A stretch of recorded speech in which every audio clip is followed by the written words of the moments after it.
Pernah kepikiran nggak sih kalau dibalik setiap klik, setiap swipe di layar, atau setiap ketukan tombol, itu tuh ada ilmu yang dalam banget yang dirancang khusus buat kita, para penggunanya.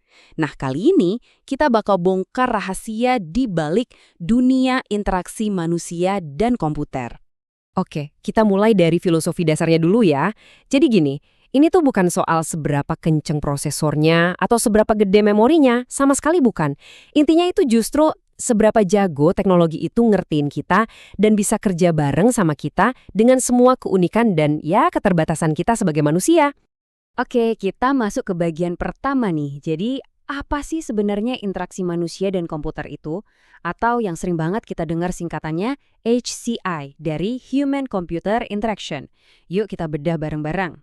Nah, yang bikin ini seru banget, HCI itu bukan cuma satu bidang ilmu aja. Coba deh bayangin, ini tuh kayak jembatan yang nyambungin tiga dunia sekaligus. Dunia teknis dari ilmu komputer, pemahaman soal cara kerja otak kita dari psikologi, plus sentuhan kreativitas dari desain. Semuanya ketemu di satu titik, dan satu tujuan, bikin teknologi yang benar-benar nyaman buat manusia. Jadi, semua interaksi digital yang kita lakuin sehari-hari, mau itu cuma ngirim chat, main game, atau ngedit foto, itu sebenarnya bisa dipecah jadi tiga komponen utama. Kalau kita ngerti ketiga-tiganya, nah itu kuncinya buat bikin desain yang sukses. Komponen pertama, ya jelas, manusia. Kita sendiri.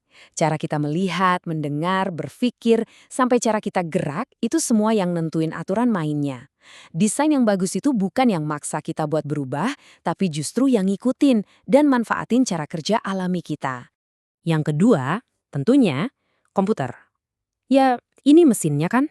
Hardware dan software yang kerja bareng buat ngejalanin perintah, ngolah data, terus nampilin hasilnya ke kita.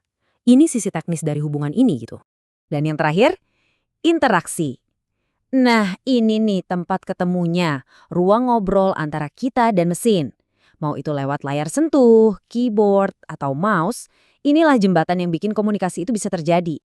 Oke, setelah kita tahu tiga komponen dasarnya, sekarang kita bakal gali lebih dalam pilar yang bisa dibilang paling penting dari semuanya. Ya kita ini, si pengguna. Yuk kita lihat apa aja sih faktor manusia yang jadi pertimbangan utama dalam desain teknologi. Jadi, kita itu nyerap informasi dari dunia digital lewat indera kita. Penglihatan itu jalur utamanya, bandwidth-nya paling gede. Makanya, desain visual itu penting banget. Terus ada pendengaran yang ngasih kita feedback penting tanpa kita harus ngelihat layar terus-terusan. Dan jangan lupain sentuhan yang ngasih koneksi fisik lewat getaran atau pas kita ngerasain presisi tombol di ujung jari. Nah, supaya bisa bikin antar muka yang bener-bener klik sama kita, para desainer itu pakai model psikologis, salah satunya yang disebut HIP ini. Gampangnya, model ini tuh kayak peta yang ngejelasin cara otak kita ngolah informasi. Mulai dari info yang masuk sekilas lewat indera, terus diolah di memori kerja kita yang terbatas, sampai akhirnya disimpan di memori jangka panjang. Nah, ini nih contoh keren banget yang ngegambarin salah satu prinsip paling penting dalam desain. Mengenali itu lebih baik daripada mengingat. Otak kita itu jauh lebih gampang buat mengenali icon daripada disuruh mengingat perintah teks dari nol. Makanya, menu dengan gambar-gambar itu jauh lebih enak dipakai dibanding layar hitam kosong yang nunggu kita ngetik perintah.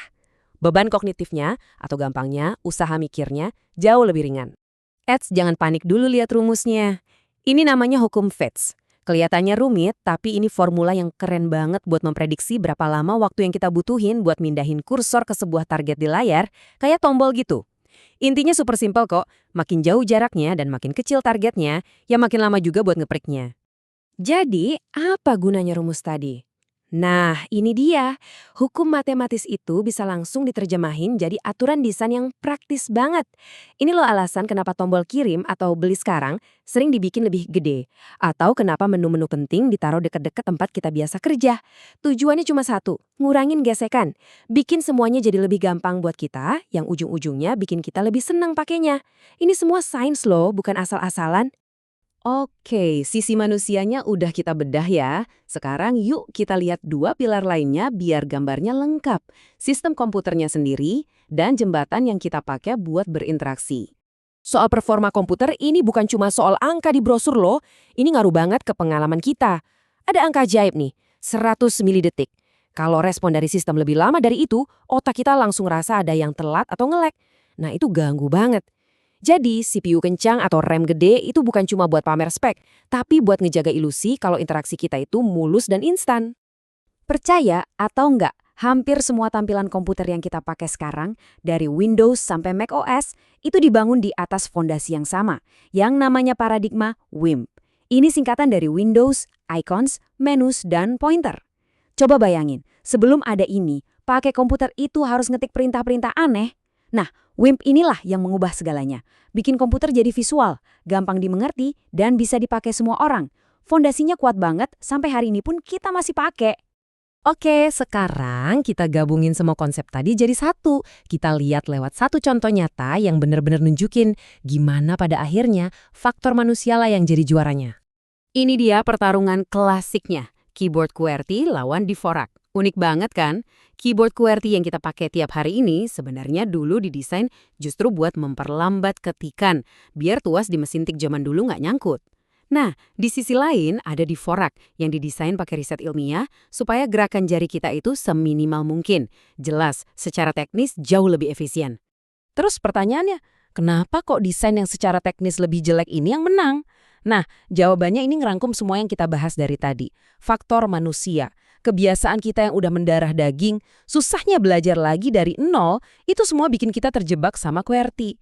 Ini bukti paling nyata kalau dalam dunia interaksi manusia dan komputer, kekuatan kebiasaan itu seringkali ngalahin efisiensi etnis sekalipun. Oke, sebagai penutup, saya mau ninggalin satu pertanyaan buat kalian renungin. Nanti pas kalian lagi pakai HP atau laptop, coba deh perhatiin. Sebenarnya kalian yang beradaptasi sama teknologinya atau teknologinya yang beradaptasi buat kalian? Apakah rasanya mengalir aja seolah-olah itu dirancang khusus buat kalian? Jawabannya bakal ngasih tahu banyak banget soal seberapa bagus desain di baliknya.